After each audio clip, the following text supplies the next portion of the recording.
Kembali lagi bersama kami di IM News. Kali ini akan kami sajikan kisah pemuda yang hidupnya tidak bisa dideteksi oleh bangsa jin dan syaitan. Suatu ketika, Nabi Sulaiman alaihi salam sedang melakukan perjalanan di atas samudera dengan kendaraannya yaitu angin. Tiba-tiba beliau melihat suasana ombak yang sangat ribut dan dahsyat nan mengerikan di suatu tempat. Beliau pun memerintahkan angin untuk berhenti di tempat itu, tujuan untuk membuktikan apa gerangan yang tersembunyi di dasar lautan itu. Kemudian sang nabi pun memberi tugas kepada Ifrit untuk menyelam ke laut, dan melihat apa yang terjadi di dalamnya, karena kemampuannya jauh lebih hebat dari kebanyakan bangsa jin, bahkan dengan kecepatan yang jauh lebih mengagumkan. Kala itu Ifrit pun mulai menyelam dan menemukan sebuah kubah yang tidak berpintu yang terbuat dari batu zamrud putih.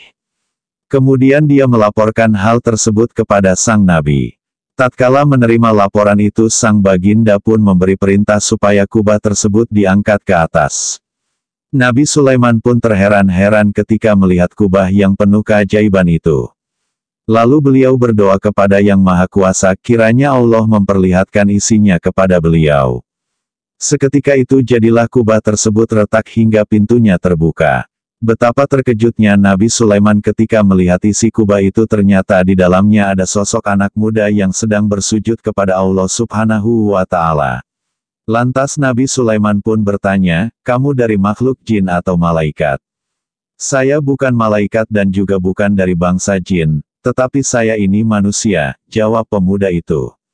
"Dengan sebab apakah engkau mendapatkan kemuliaan sebesar ini?" Lanjut Nabi Sulaiman lagi. "Dulu saya punya ibu yang telah tua renta dan tidak berdaya, apapun kebutuhannya saya penuhi. Kemanapun saya pergi saya menggendongnya. Lalu suatu ketika ibuku berdoa, 'Ya Allah, anugerahkanlah keberuntungan kepada anakku, dan tempatkanlah ia tidak di langit maupun di bumi setelah aku mati nanti,' jawab pemuda itu mengisahkan hidupnya dulu. "Setelah ibuku meninggal, aku berjalan di tepi pantai ini dan melihat sebuah kubah dari batu zamrud putih. Saya pun penasaran, lantas menghampirinya. Seketika itu pintu kubah terbuka sendiri.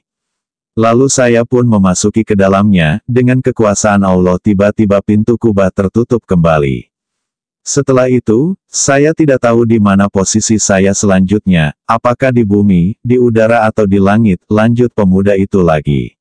Lalu Nabi Sulaiman penasaran dengan rezeki pemuda di dalam kubah yang tertutup rapat ini.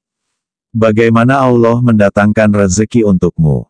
tanya sang baginda. "Jika aku lapar, maka tumbuhlah pohon di atas batu lalu berbuah, dan jika aku haus, maka keluarlah air lebih putih daripada susu, serta rasanya lebih manis daripada madu, bahkan lebih sejuk daripada salju, dari itulah aku makan dan minum. Ketika aku sudah kenyang dan tak haus lagi, maka tumbuhan tersebut hilang dengan sendirinya," jawab pemuda tadi. Mendengar jawaban tersebut, Nabi Sulaiman kembali bertanya tentang pergantian waktu, "Bagaimana kamu membedakan siang dan malam?" "Jika fajar tiba, maka kubah memutih serta mengeluarkan cahaya. Dan ketika matahari terbenam, maka kubah jadi redup. Dari itulah aku mengerti waktu siang dan malam," jawab pemuda lagi. Kemudian setelah perbincangan selesai, Nabiullah pun berdoa kembali. Lalu kubah tersebut berputar sehingga mirip seperti telur burung onta dan kembali ke asal mulanya yaitu perdalaman samudera. Begitulah keajaiban seorang pemuda yang berbakti kepada ibunya. Referensi Kitab An-Nawadir Al-Qulyubi karya Syekh Ahmad Syihabuddin Al-Qulyubi. Sahabat Muslim, berbakti kepada kedua orang tua adalah kewajiban semua anak, dan hal tersebut adalah salah satu anjuran yang diperintahkan oleh Allah Subhanahu wa Ta'ala, dan tentu saja, setiap orang tua akan selalu mendoakan anak-anaknya.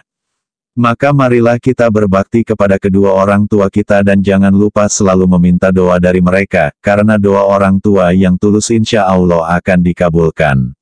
Harus kita yakini bahwa berbakti kepada kedua orang tua adalah pintu keberkahan dan pintu bertambahnya rezeki. Anak yang senantiasa berbuat baik dan berbakti kepada kedua orang tuanya akan mendapatkan keberkahan hidup berupa umur yang panjang dan kemudahan rezeki. Sesuai dengan hadis Rasulullah Sallallahu Alaihi Wasallam yang diriwayatkan oleh Imam Ahmad. Artinya, siapa yang ingin dipanjangkan umurnya dan ditambahkan rezekinya, maka hendaknya ia berbakti kepada kedua orang tuanya dan menyambung silaturahim. Kami anjurkan kepada pendatang baru jika Anda menyukai kisah ini dan channel kami, kiranya untuk menekan tombol like, subscribe dan nyalakan juga loncengnya agar mendapatkan notifikasi berita Islami lainnya dari kami. Sekian, terima kasih.